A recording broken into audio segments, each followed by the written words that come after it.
Welcome to Jerusalem Unplugged, the only podcast dedicated to Jerusalem, its history, and its people. Your host, Roberto Mazza, will bring you guests discussing their relationship with the Holy City. A journey through history, society, feelings, and hopes for the future. Follow the podcast on all social media platforms at Jerusalem Unplugged.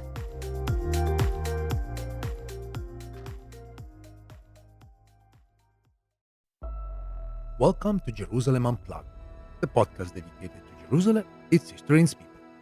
I'm your host, Roberto Mazza, and today it's with great pleasure that my guest is Nir Arielli. He recently published a book, The Dead Sea, a 10,000 Years History, by Yale University Press. And the book is a great read about this fascinating place, the Dead Sea. The Dead Sea is a place of many contradictions. Hot springs around the lake are famed for their healing properties, though its own waters are deadly to most life forms. Even so, civilizations have built ancient cities and hilltop fortresses around its shores for centuries. And the main characters in its story are not only Jews and Arabs, but also Greeks, Nabataeans, Romans, Crusaders, Mamluks, and Ottomans. And today it has become a tourist hotspot, but its drying basin is increasingly underfed. So in this panoramic account, Nir explores the history of the Dead Sea from the first Neolithic settlements to the present day. Moving through the ages, Nir reveals the religious, economic, military, and scientific importance of the lake, which has been both a source of great wealth and a site of war. But before we delve into all this, first thing first, Nir, welcome. Thank you very much for having me. Let's start playing ball. Can you tell us something about yourself and the origins of the book, which I must say is a little far away from your previous works? Well, I suppose this book is part of my academic journey. I started off many years ago working on fascist Italy. That was the topic of my first book. I then moved away from that, and I started working on the history of foreign fighters, foreign war volunteers, dedicated quite a few years to researching that, and that resulted in a book, From Byron to Bin Laden. But I suppose I need a change every few years, and that is how I landed on this topic. I'm interested in environmental history. I suppose after becoming a father, one starts to think about the kind of world we're leaving for our children. So I thought, I want to work more on environmental history. And because I grew up in Israel, the Dead Sea and the plight of the Dead Sea was on my mind. And I thought this could be something I could do. Write a book about the history of the lake, and perhaps get readers to think about what we can do to save it. Okay, so let's start discussing the book. And I want to start asking about the name, the Dead Sea. Can you give us a sense of how the name came to be, and also if it is the same in all regional languages? So the Dead Sea has many names. Obviously, as you know well, it's in fact not a sea; it's a lake. But at least in antiquity, it was considered quite a large lake. Hence, it was in a way similar to a sea. In Hebrew, in the Bible, it has more than one name, but most commonly it's referred to as the Salt Sea, Yam HaMelach. In Roman times, it acquired the name the Dead Sea. 2nd century CE Greco-Roman geographer Pausanias writes about this kind of extraordinary lake and the fact that fish cannot survive in its waters, so gives it the name the Dead Sea. And we have the equivalent of the Dead Sea in many modern languages. The lake also had a few names in Arabic. One of them was Lot's Lake, Bahr Lot, named after the biblical Lot. So I suppose in different times people focused on different either features or stories attached to the Dead Sea and called it accordingly. I'm curious about the structure of the book. You basically write the history of the lake because it is a lake. That is always at the center of your narrative, but this is also a history of the people that lived in the region that imagine the lake as part of something bigger. This is also the history of local resources, religions, plural, and indeed the environment. So, can you talk about the ways in which you thought about this narrative and how did you manage the sources? Because you cover millions of years of history here. So I think this was one of the things that attracted me about the idea of writing this book is that the Dead Sea can help us tell a few different stories. So I kind of tried to dedicate a chapter or part of a chapter to telling different stories. There's a geological story about how the lake was formed. There's an archaeological story about early human settlement. There's obviously a religious story, the religious significance of the Dead Sea, which I imagine we'll come to later on.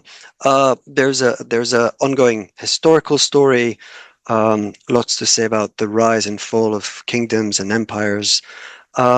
There's a history of science story about the kinds of exploration and discoveries that happened around the lake.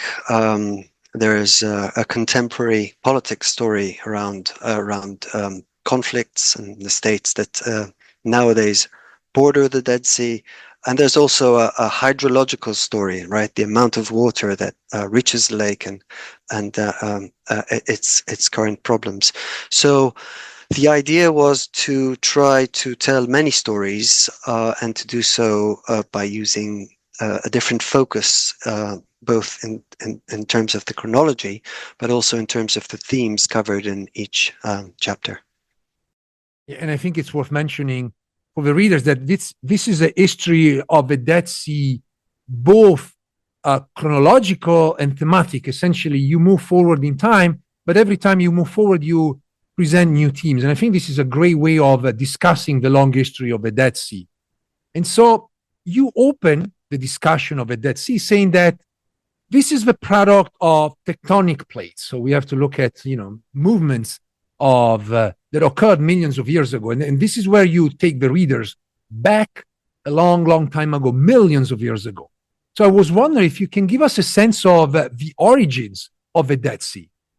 Yeah, so the Dead Sea is a product of plate tectonics, as you said, and it's part of obviously a much larger a picture. So we have two plates, the Arabian plate, the African plate, both of them moving north and pushing into the Euro-Asian plate and sort of creating great mountain ranges in doing so. But at the same time, they're also moving apart from one another. There's an area of seismic activity where they're pulling apart, and this seismic activity ruptured the ground and created what we now know as the Jordan Valley, and within that, a sort of a number of basins, some of them very deep basins, and and actually two of these are covered today by the Dead Sea. One question everybody asks is about the salinity of the Dead Sea. So I guess we're all familiar with the pictures of people floating in the water reading the paper. How does that happen? Yeah, so this is one of the extraordinary aspects of the Dead Sea. It's one of the most saline bodies of water in the world. How did it become so salty? Well, once upon a time, it was attached to the Mediterranean. Then this link was severed, and the rift, the valley in which the Dead Sea now lies, became this huge kind of evaporation area, at which kind of what was left behind was a gigantic amount of salt sediments. Then there were other bodies of water that covered the area, most of them larger than the present-day Dead Sea. They too left salt sediments around or under the Dead Sea.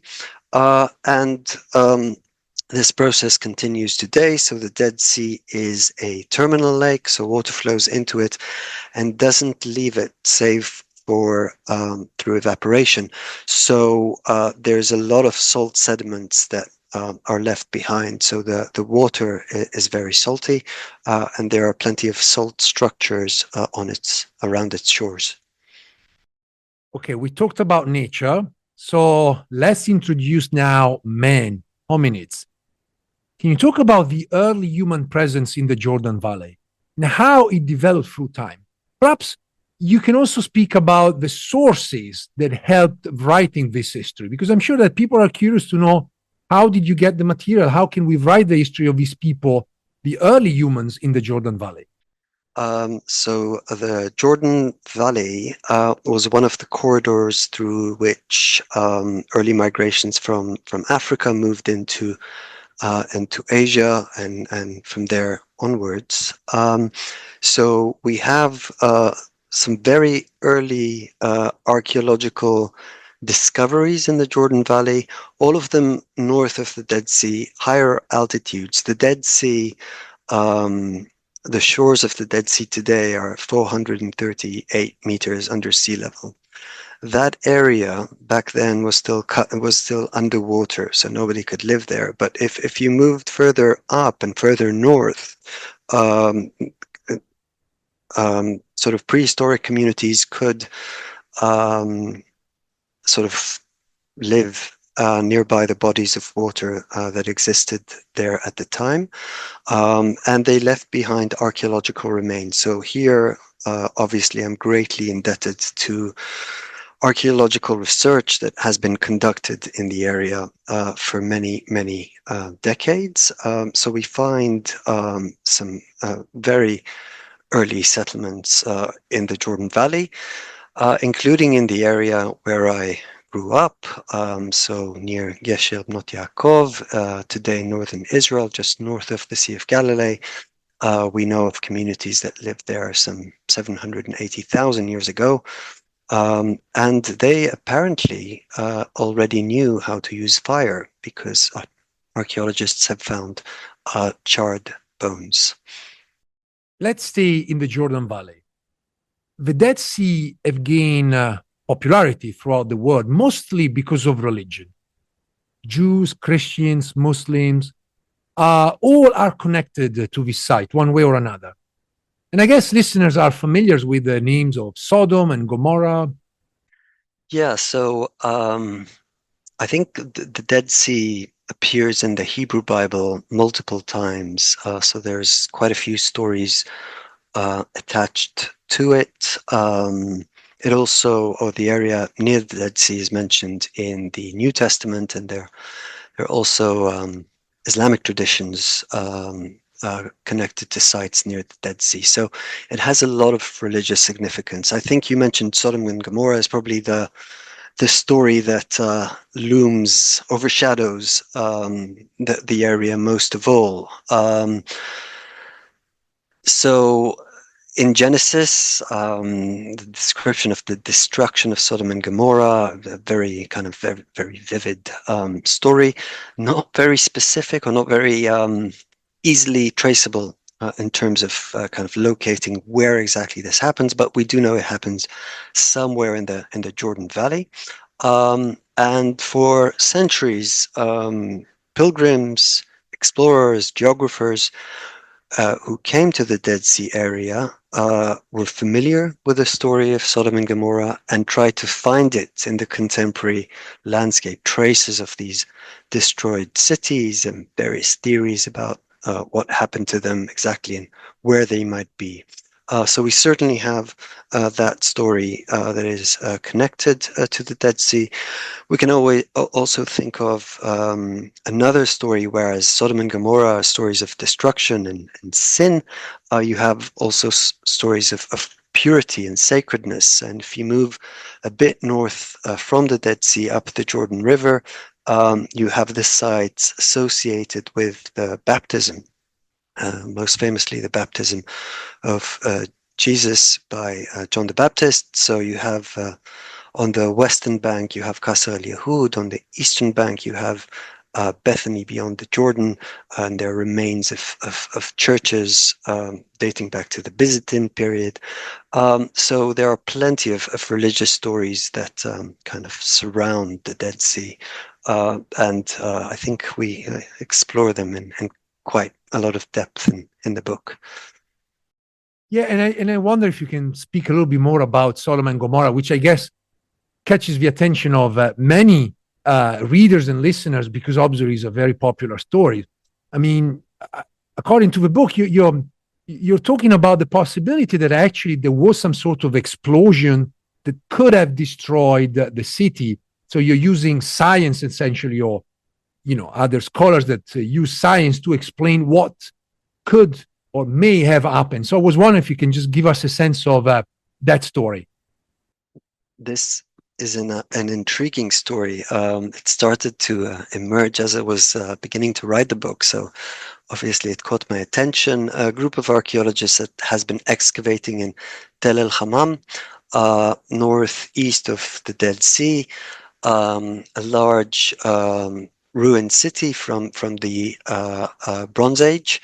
That was destroyed. The excavations reveal quite clearly that it was destroyed, but then the question rose, how was it destroyed?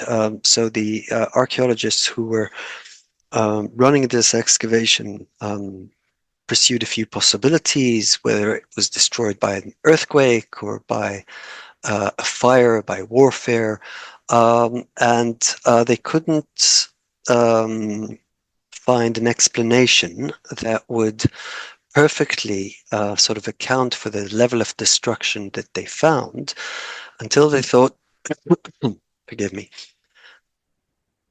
about the idea of a meteorite or a comet that had exploded above the city, and it would account for the huge evidence of destruction that they found. So they put forward the argument that such an explosion must have occurred around 1650 BCE, destroyed the city at Tel El Hammam. Now, this is, of course, a modern name, not the ancient name of this place.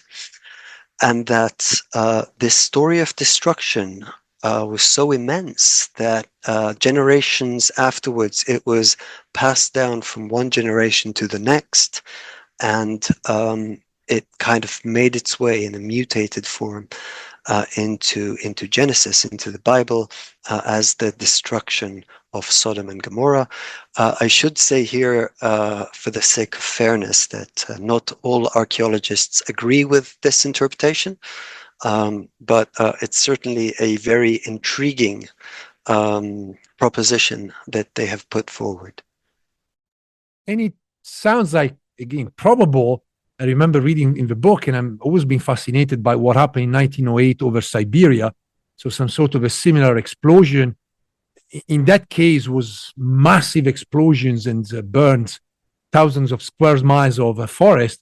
But again, it's plausible that something similar happened. As we record this podcast today, obviously we already have news of a potential, they call it city killer meteorites that might reach Earth in a few years. So there might have been the possibility of a similar event. There are historically recorded events of such airbusts, right? So these sort of objects that come from space and explode and do cause destruction. So we know that it could happen. This wouldn't be the only instance. The question is whether or not this is what happened in Tel El Hammam. I'm waiting to see the debate unravel, or unfold rather, among the archaeologists. Biblical archaeology is very controversial, so we leave it there. But I want to ask something about locations. Later we're going to talk about places like Masada and Gedi, but I want to talk about briefly about Jericho, which is always known as the most ancient city in the world. But from your book, it looks like probably there were other locations around that could have been older than Jericho itself. Yeah, so surprisingly, even though the Dead Sea area, one would think would be an inhospitable area, very hot, little rainfall, most of the soil around the lake is not cannot be used for agriculture. Nonetheless, we have very early human settlements around the lake, most notably in Jericho, the big oasis north of the Dead Sea, has a human history that goes back some 12,000 years and has produced archaeological remains of a wall and a tower that are possibly the oldest of their kind in the world. And I think that these oases, the springs, the wadis, these ravines that empty into the Jordan Valley and the Dead Sea, bringing down from the mountains very kind of fertile soil, are the key to the success of human settlement around the Dead Sea very early on in the Neolithic. So there was fertile soil, there were springs, there was sort of sufficient wildlife to attract hunters-gatherers, but also when early experimentation begins with agriculture, there's the right kind of soil and the sufficient water for people to survive and even to thrive. Now, I'm curious about one of these settlements, Engedi, that is mentioned a number of times throughout the book, but I'm also curious about the caves that are all around the Dead Sea. And, some of these caves, as you mentioned in the book, they've been used for millennia and eventually provided us with invaluable historical material, like, for instance, the famous scrolls found in Qumran. Can you elaborate on Engedi, but also on these particular aspects, the caves of that is related to the history of the Dead Sea? Yeah, so there are plenty of caves in the wadis, in these ravines that flow into the Dead Sea, either from the west or the east, and these caves often served as places of refuge. We have at least one biblical account of David, before he was anointed king, hiding from King Saul in a cave near En-Gedi. So we know historically, even sort of going way back, these were used for that purpose. Archaeologists have found sort of artifacts dating back to the Chalcolithic period. But as you alluded in your question, most famously, we have these scrolls that were hidden in caves near Qumran that date back to the Roman era. There was especially a unique community that resided in Qumran, and during the Jewish revolt against the Romans in the 1st century CE, probably what they did is take their library and hide it in a series of caves, and these were discovered eventually in the 20th century, the famous Dead Sea Scrolls. In the decades since the mid-20th century, obviously archaeologists have been very busy finding more scrolls because of their great value and great importance, and they found other documents that they perhaps weren't expecting to find. So various documents and archives that were hidden even later on in the 2nd century CE during the second big Jewish revolt against the Romans, the Bar Kokhba revolt. And actually these documents taught us things about the history of this period, about the history of the uprising against the Romans that we didn't know beforehand. I want to move now to natural resources like asphalt. Can you speak about the materials that can be extracted from the Dead Sea and how they've been used by the local population? And I guess, because I found it a very interesting story, we can focus on the Dead Sea balsam. So let me divide my answer into two. So there are resources that come directly from the lake, and there are other resources that were grown around it. So from the lake itself, as you mentioned, asphalt. So historically, blocks of asphalt used to just come up and appear on the surface of the lake, and these were quite valuable. They had medicinal use, they had agricultural use, they were even used in the mummification process in ancient Egypt. So they were kind of carried to shore and sort of traded quite far. And people also used salt from the Dead Sea already in antiquity.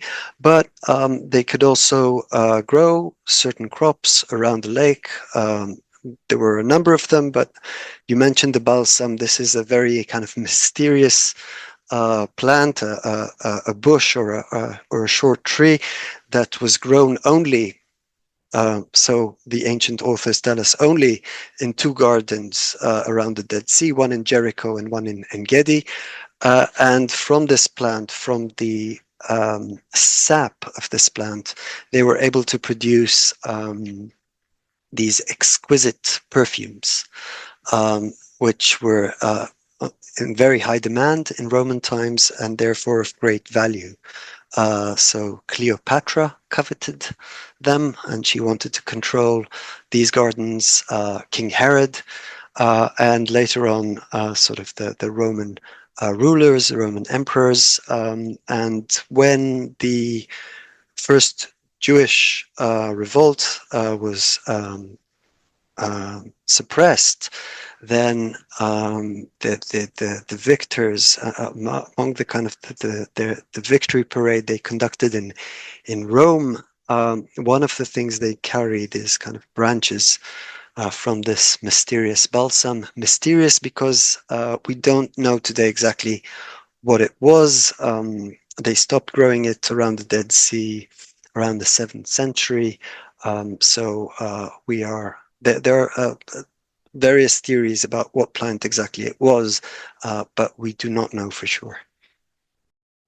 When I was reading the book, I was reminded of the famous garum, which was this fish sauce that the Romans used it on every single food. That we have a recipe, we know what it might have looked like, but even though they try to replicate it, really probably is not the same because ingredients have changed. And so I found it very interesting. We have these items from antiquity.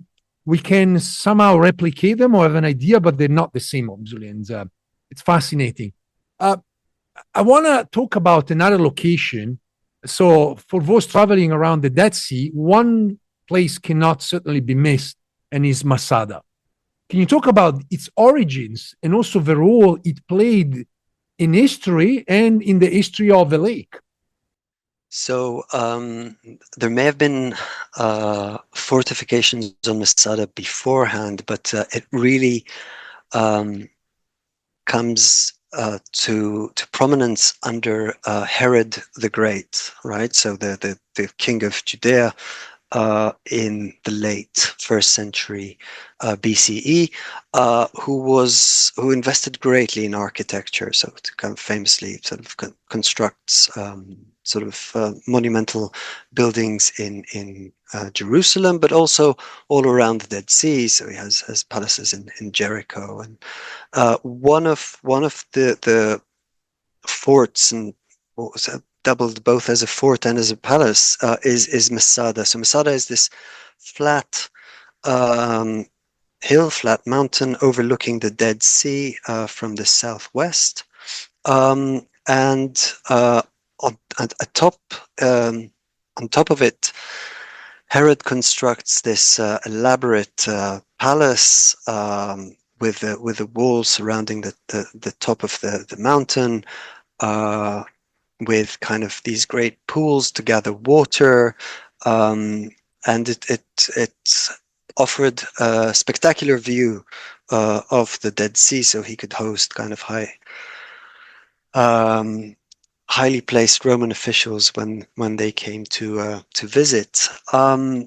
But then, sort of a few decades after the death of Herod, when this Jewish revolt against the Romans breaks out, this is one of the places where the rebels fortify and hide. And as a matter of fact, it's probably the last stronghold that they managed to hang on to at the end of the revolt. So after sort of recapturing Jerusalem, the Roman armies moved and eventually place Masada under siege. And according to this very detailed account left behind by Josephus, a contemporary who actually took part in the revolt, was taken prisoner, and then becomes sort of an author under the protection of the Roman emperor, tells us all about the Roman conquest of Masada and how the defenders killed their families and eventually killed themselves rather than becoming slaves to the Romans. So there's a great myth, great story associated with Masada that kind of continues to resonate through the ages. It was certainly picked up by the Zionist settlers that came to Palestine. In the 20th century, there are lots of groups that kind of make the trip to Masada. And there's this notion in Zionism that Masada mustn't fall again. You mentioned in the book that the Dead Sea caves that we talked about earlier were often used as a refuge in times of war. And I guess this is also the reason why they're giving us back plenty of archaeological treasure. You mentioned earlier that essentially, we found in Qumran a library that was put there as a safe place. But I want to move to the Byzantine period, as it seems that it's been the latest period where, we see a population growth and the region was essentially thriving before a long period of decline. So I was wondering if you can talk about this period of prosperity and indeed about the transition to a less prosperous one.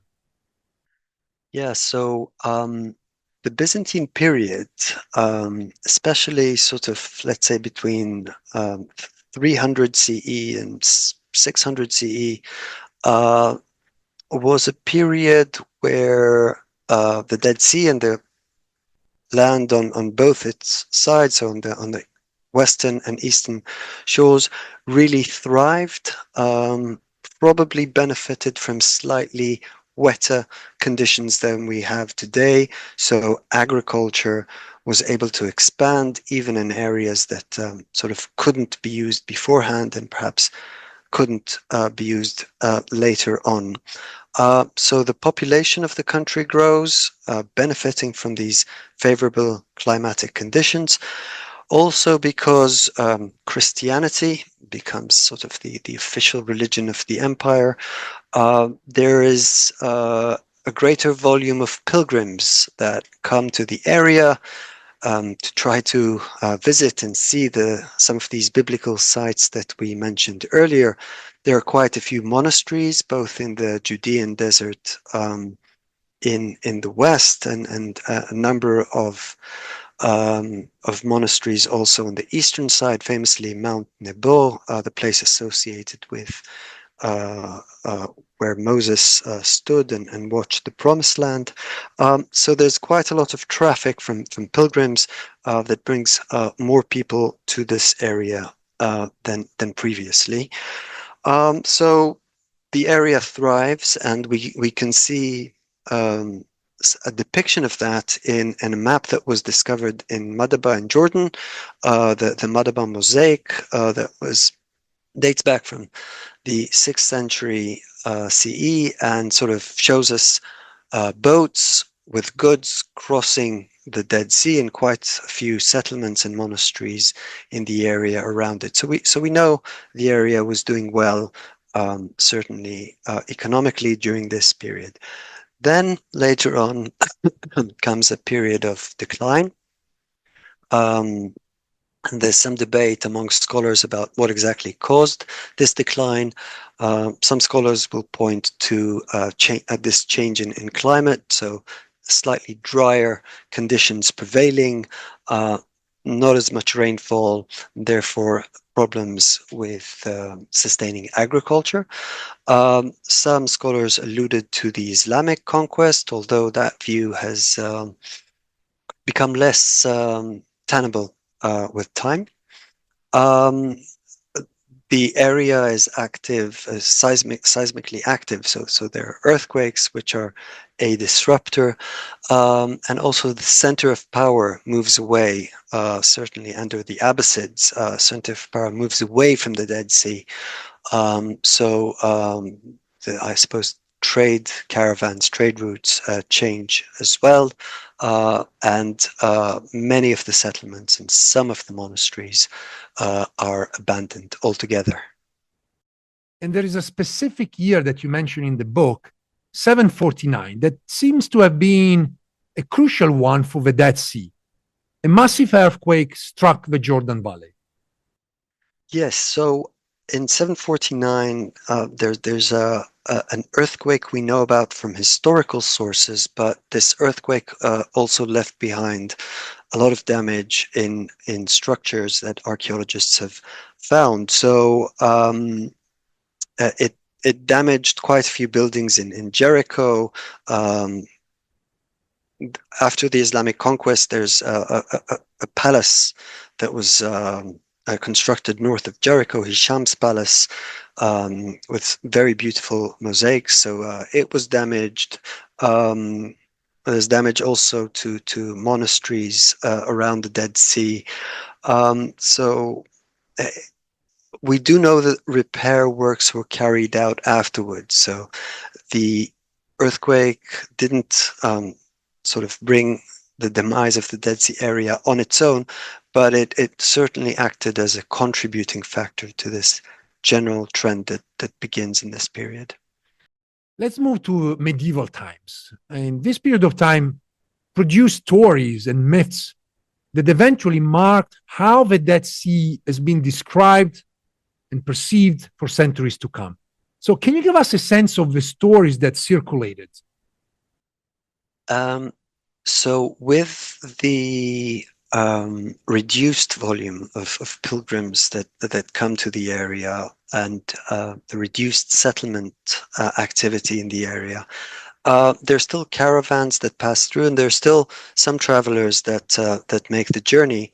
But the area was more prone to acquire myths and stories. I imagine that local sort of guides kind of helped sustain some of these. So from the medieval period, we see the beginning of all kinds of myths around the Dead Sea. One of them talks about the deadly vapors that come out from the lake, and they're so deadly that any bird flying over it would instantaneously sort of die and fall. And even though this is sort of demonstrably not true, the myth lives on for centuries afterwards.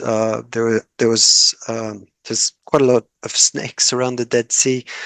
At some point, these snakes that lived around the Dead Sea, there's a myth that there's this mysterious serpent-like creature called Tyr that can change shape.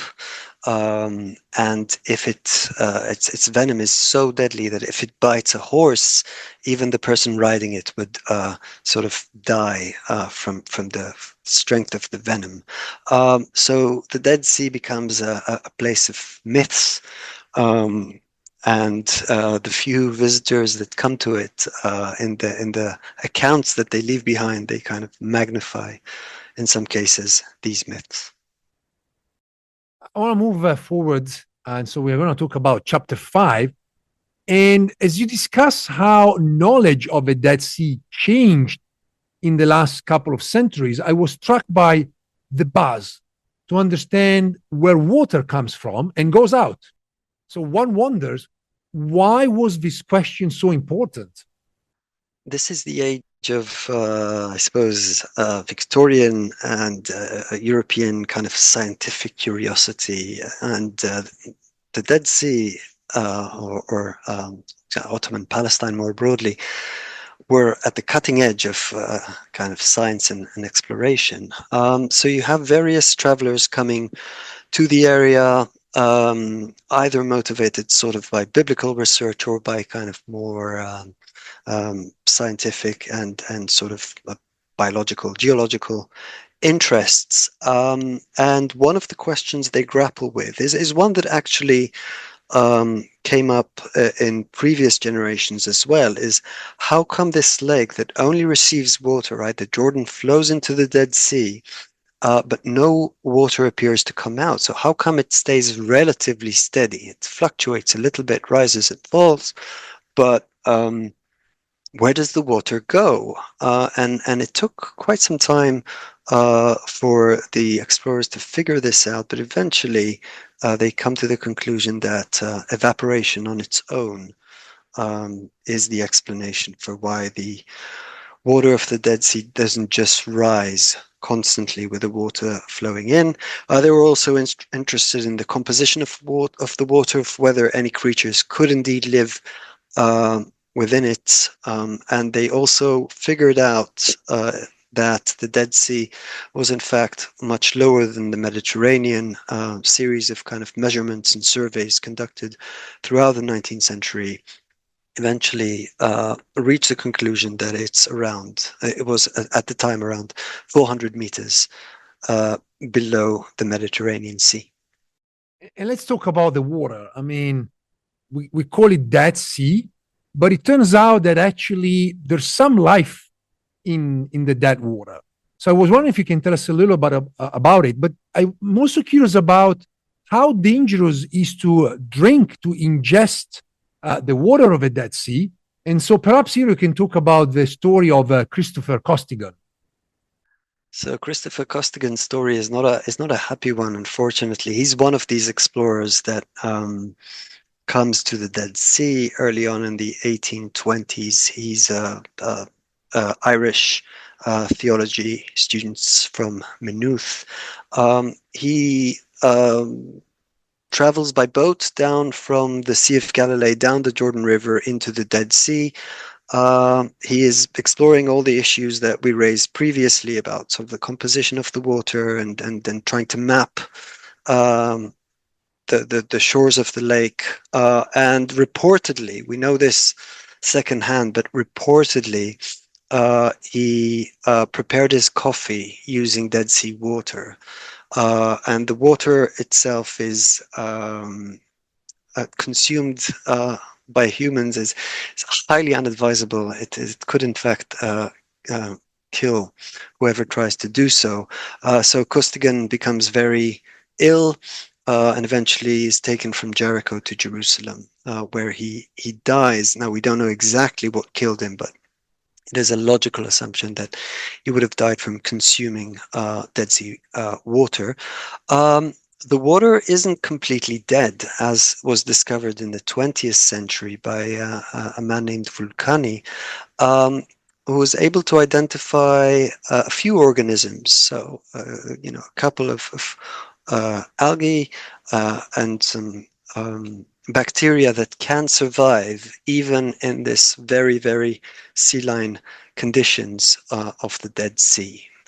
So it is not, in fact, completely dead.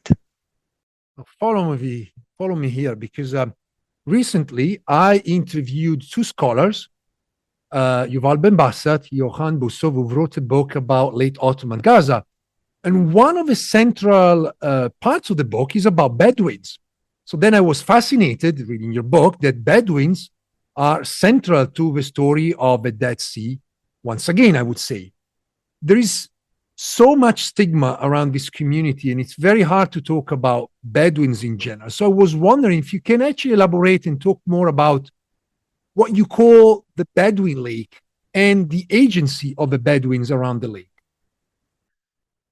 After the late medieval period, in the medieval period, there was a sugarcane industry around the Dead Sea. But for various reasons, sort of it collapses. And after that, the Dead Sea area really becomes a Bedouin lake because they are the dominant group. So there are hardly any settlements anywhere around the Dead Sea. So the area to the east, to the north, to the west, to the south is where Bedouin tribes live. And anyone wishing to visit the area has to do so with Bedouin guards that offer protection. Now, this stigma is quite apparent when you read sort of the 19th century accounts for the explorers that come to the Dead Sea, and they are obliged to take this protection. So they kind of I suppose reproduce some of the tropes that were associated with Bedouins. A lot of them believe that this danger is a myth. It's just the Bedouins pretend that it's dangerous so they can extract a hefty fee from the visitors. But yet, if we read against the grain of these accounts, we can find that the Bedouins actually sort of had a system of managing the area, which was subdivided among the different tribes. It was quite clear where the territory of one tribe starts and where the territory of the other tribe ends, and also that they respected the protection. So once a Bedouin tribe offered their protection to visitors, then the other tribes didn't try to harm those visitors.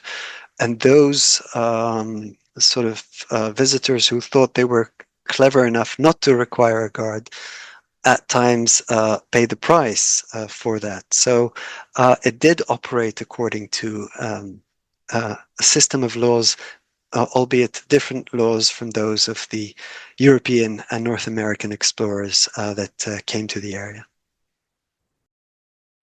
I want to talk about the exploitation of the Dead Sea. And so I want to introduce the figure of Moshe Novomirsky, who eventually you call a king, essentially, because the Dead Sea, the lake, became some sort of his kingdom. So Novomirsky is an interesting character. He is one of the people competing for a concession to use the Dead Sea, not only to extract salt, because this was done beforehand, but he argues correctly that you can extract various minerals from the Dead Sea, minerals that had multiple uses, most famously potash that was sort of extracted from the Dead Sea could be used and is still used today as an ingredient in artificial fertilizers, so quite important around the world. So he's one of the people competing for a concession. Eventually, he partners with a British colleague, and together they get a concession from the British government to extract these minerals from the Dead Sea. So this concession is really what creates what I have jokingly called his kingdom around the Dead Sea. And this starts this period of intense development around the lake. There are evaporation pools that are created first north of the Dead Sea and then on the southern shore as well. Minerals being shipped across the Dead Sea and driven by trucks, first to Jerusalem during the Second World War, all the way to the Persian Gulf. And there's also a small tourist industry that begins to develop during this time. And the area really kind of gets a lot more attention than it had during the Ottoman period. Now, as we move closer to our time, I'm curious about the role of the Dead Sea in the Palestinian-Israeli conflict, starting from the 1920s. There's an element of competition already between Jewish and Palestinian entrepreneurs around the Dead Sea in the 20s. But there's also a degree of cooperation. So these extraction industry that we mentioned just now employs both Jewish and Arab workers, and there is a degree, a level of I don't know, harmony would be a big word, but the two communities are able to cooperate around the Dead Sea. Nonetheless, in the 1948 war, this cooperation comes to an end. The area becomes divided. The eastern and northwestern sides of the Dead Sea come under the control of the Kingdom of Jordan, and the newly established State of Israel hangs on to the southwestern part of the Dead Sea. And from that point on, it is an area of conflict as well. The tensions rise and then diminish, but it will remain an area of conflict for a very long time afterwards. And I sort of mention in the book various sort of incidents that happen all around the Dead Sea, including during the various Arab-Israeli wars. Now, a few more questions left, and I want to talk about water once again. Now, water is obviously the most important natural resource, and we know it's running low in the Dead Sea. For decades, the lowering of the waterline was ignored, and obviously is no longer the case. Can you tell us what is the state of the Dead Sea now, and what projects have been undertaken to preserve it? The Dead Sea suffers from a problem that is shared by other terminal lakes around the world, in that it doesn't receive as much water, nowhere near as much as water as it did historically. So the water that flows from the Sea of Galilee down the Jordan River, and the water coming in from the east through the Yarmouk River that empties into the Jordan, nowadays the vast majority of it is captured and used by the surrounding countries for agriculture, for consumption. And the Dead Sea only receives about less than 10% of its historical flow. So the level of the Dead Sea is falling because of that. It also is falling because of the extraction industry that is still active, which uses the water in these huge artificial evaporation pools in the southern basin of the Dead Sea. So the Dead Sea is evaporating faster than it would have if the evaporation pools were not there. So its level has fallen by about 40 meters since the 1970s. There are plans to, or there were plans to try to restore its level, or at least to arrest its decline. One plan was discussed in the 1980s, was to build a canal or a pipeline that would bring water from the Mediterranean Sea to the Dead Sea, generating some hydroelectricity on the way, benefiting from the fall in height before the water falls and reaches the Dead Sea. But that plan proved too costly, and sort of Israel gave up on that plan.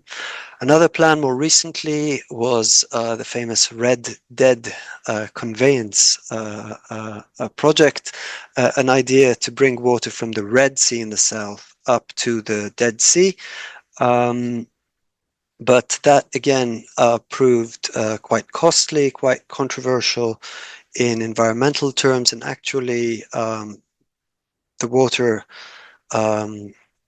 various sort of organizations argued, the water brought in would change the composition of the water of the Dead Sea. So that plan has been shelved as well. There are other ideas. One idea is that if more water can be freed from the Sea of Galilee, then more water can be released down the Jordan River, reviving the Jordan and bringing more water to the Dead Sea. But such a plan would require the neighboring countries to reach an agreement. And as you can imagine, in the current climate, that is not a very simple thing to achieve. David, that sea has become a place for tourism, actually health tourism. Can this and other industries survive given the unrelentless changes taking place around the Dead Sea? The Dead Sea is still a hub for health tourism. There are resorts on the Jordanian side and on the northeastern edge of the lake, and also on the Israeli side on the southwestern edge, and some beaches also on in the West Bank side of the Dead Sea. They face challenges. But let me, before I speak about the challenges, so there are a few benefits associated with the Dead Sea. There are hot springs around it, famous from antiquity. The mud of the Dead Sea is reputed to be very good for people's skin, and also the unique condition, so more than 400 meters below sea level, reduced ultraviolet radiation, and sort of allows people with skin ailments to be exposed to the sun, but without dangers of sort of being burnt. So there are clear benefits there, but the problem with these resorts, especially on the northern edge of the lake, is that the lake keeps receding. So as its level falls, they have to kind of chase the lake and make sure that their pathways and all the other infrastructure needed by tourists are close enough to the waterline. At a certain stage, there's a danger that this would become not viable anymore. And perhaps sort of the tourist industry, more than anyone else, is very keen for some solution to be found to at least arrest the decline of the Dead Sea, if not to restore its level. Now, the epilogue of the book is one of hope for the future, as just mentioned. Can you draw some conclusions in relation to the Dead Sea after looking at more than 10,000 years of history? The book doesn't end with a very optimistic note. It's both the decline of the lake and the conflict that was raging at the time when I was writing. I think my message is that this lake has an extraordinary history, right? So we talked about all the different facets of this history, whether about religion, archaeology, its Roman past, its Byzantine past. So it's a really interesting lake with fascinating things that happened all around it. And we, our generation, we are caretakers of this area, and we have a responsibility to make sure that our children and the generations that follow them will have something there as well, will have some lake that they could go to and admire, and perhaps float on, reading a newspaper or whatever device it is that they read in the future. So I do think we have some sort of responsibility to save this extraordinary place. I think it is incumbent upon us, and especially on political leaders on all sides, to come together and come up with a plan of ensuring that enough water reaches the Dead Sea, and that we have a Dead Sea in the future and not only in the past. One last question, very much a curiosity. Will the next book be on the Sea of Galilee? No, I'm actually thinking about writing a book on the history of dams and why dams are so important globally, but we don't pay enough attention to them. So my next project will be a history of dams. This was Nir Arielli, author of The Dead Sea, The 10,000 Years of History, published by Yale University Press in 2024. Nir, thank you so much. Thank you very much for having me, Roberto. Thanks for listening. If you enjoyed this episode and you'd like to support the podcast, please share it with others on social media or leave a rating and review. To catch all the latest, follow us on Instagram, Twitter, and Facebook @Jerusalem Unplugged. Thanks, and I'll see you next time.